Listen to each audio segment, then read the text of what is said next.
Rajkot civil હોસ્પિટલમાં contract base કર્મચારીઓના ગેરવર્તનથી ડોક્ટરો નારાજ થયા છે। શનિવારે સાંજે અને ગઈકાલે સાંજે ડોક્ટરો દ્વારા વિરોધ પ્રદર્શન કરાયું હતું। સિવિલ હોસ્પિટલના તંત્ર સામે 3 માંગો મુકાઈ હતી। તબીબોએ પોતાની રજૂઆત કરતા જણાવ્યું કે શનિવારે સવારે ઇમરજન્સી વિભાગમાં બીજા માળે મેડિકલ વોર્ડ નંબર 7 માં જ્યોત્સનાબેન પ્રવીણભાઈને ગભરામણ તથા નબળાઈ સાથે આવેલા હતા। તેમને તાત્કાલિક ધોરણે દાખલ કરીને તપાસ કરીને છાતીની પટ્ટી કાઢેલ તથા યોગ્ય સારવાર ચાલુ કરવામાં આવી હતી અને દર્દી સભાન તથા સ્ટેબલ અવસ્થામાં હતા। આ પ્રકારની સારવાર મળવા છતાં પણ તેમની જોડે આવેલા રૂકસાનાબેન અને તેમના 2 સગા દ્વારા વોર્ડમાં કામ કરી રહેલા ડોક્ટર મેરી એલ અને ડોક્ટર અજય રાઠોડ જે દર્દીની તપાસ કરી રહ્યા હતા તેમના પર ગેરવ્યવહાર કરીને અપશબ્દો આપીને હાથાપાઈ પર ઉતરી આવ્યા હતા।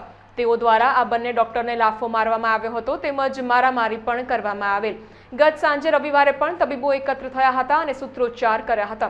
તબીબોની મુખ્ય માંગ છે કે કોઈ પણ દર્દીના સગા ટોળા સ્વરૂપમાં છેક દર્દીના બેડ સુધી અને ડોક્ટર સારવાર કરતા હોય ત્યાં સુધી આવી જાય છે।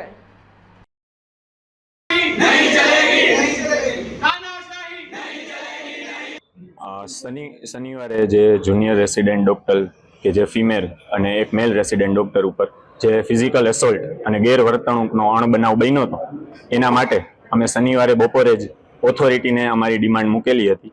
ત્યારબાદ કાલે અમે અમારી રજૂઆત મીડિયા સમક્ષ કરી હતી। આજ સવારે અમે ડીન મેડમ અને જે મેડિકલ સુપરિન્ટેન્ડન્ટ સર છે એને અમારું પાછું આવેદનપત્ર આપવા ગયેલા હતા। અમારી જોડે એમને વાતચીત કરી બધો મામલો જાણ્યો અને અમારી શું ડિમાન્ડ છે એની અમે ચર્ચા કરી હતી।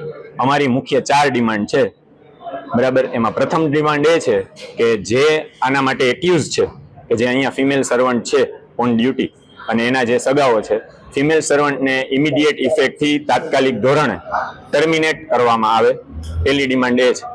બીજી ડિમાન્ડ એ છે કે અત્યારે તમે કોઈ પણ વોર્ડ કે ઇમરજન્સીમાં રાજકોટ સિવિલમાં જુઓ તો સિક્યોરિટીના નામે ખાલી સિક્યોરિટીમાં એક કહી શકાય એવા માણસ જે કે પોતાને કે જેને સિક્યોરિટીની જરૂર હોય એ લેવલના માણસો રાખેલા છે, જેનાથી અમે સેફ ફીલ કરતા નથી। કારણ કે આ બનાવ બન્યો ત્યારે સિક્યોરિટી ઓફિસર બહાર હતા પણ કાંઈ પગલાં ભર્યા નથી।